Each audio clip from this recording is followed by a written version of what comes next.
Soočamo se z resno finančno situacijo, gospodarsko situacijo, pa tudi razmere na področju okolja, še posebej podnebnih sprememb so izredno zahtevne. Vemo, da bomo morali spremeniti paradigmo gospodarske rasti v paradigmo trajnostnega razvoja. Tega se zavedajo tudi ljudje v Sloveniji.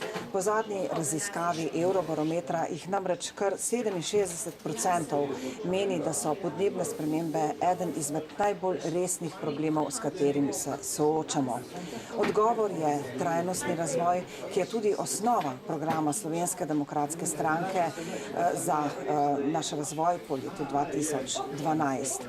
Sicer pa je pozitiven odnos do okolja ena osnovnih vrednot Slovenske demokratske stranke. Zato z veseljem pristopamo k zavezi za uresničenje tretjega razvojnega podviga Slovenije. In veseli smo ter čestitamo vsem nevladnim organizacijam, ki so se zbrale v okviru plana B za Slovenijo.